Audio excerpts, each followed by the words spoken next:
सीमा के बाद अब सोनिया अख्तर शौहर के लिए बांग्लादेश से नोएडा पहुंची हैं। बांग्लादेश की रहने वाली सोनिया अख्तर इस साल 1 साल के बेटे को लेकर अपने शौहर के पास नोएडा पहुंची हैं। खातून का कहना है कि 3 साल पहले उसकी नोएडा के शख्स के साथ शादी हुई है और वो अपने शौहर के साथ ही रहना चाहती है।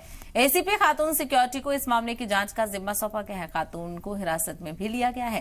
खातून का कहना है कि सौरभ कांत तिवारी ने बांग्लादेश में उससे निकाह किया था और उसको छोड़कर हिंदुस्तान आ गया। सोनिया अख्तर सोमवार को बच्चे के साथ सेक्टर 108 वाकई पुलिस कमिश्नर दफ्तर पहुंची और मदद की गुहार लगाई। खातून ने बताया कि सौरभ ढाका में कल्टी मैक्स एनर्जी प्राइवेट लिमिटेड में नौकरी करता था। खातून को यहां आकर पता चला कि जिस शख्स से उसने ढाका में लव मैरिज की थी उसने यहां आकर दूसरी शादी भी कर ली है। आप नहीं मान रही, आप नहीं मान रही, घर लेके नहीं जा रही हूँ मैं बांग्लादेश। शादी का है? मेरा नाम सोनिया अख्तर।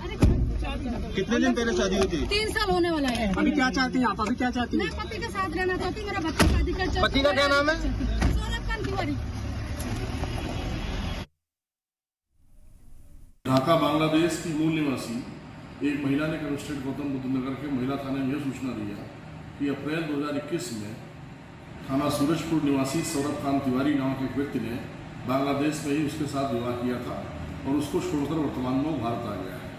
उसने ये भी बताया कि सौरभ पूर्व से शादीशुदा था।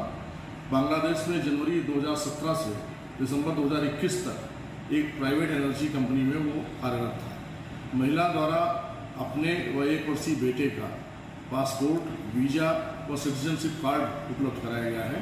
संपूर्ण प्रकरण की तह तक जाने के लिए जांच एसीपी महिला सुरक्षा को सौंपी गई है। जांच से निकले निष्कर्षों के आधार पर यथोचित वैधानिक कार्रवाई सुनिश्चित की जाएगी।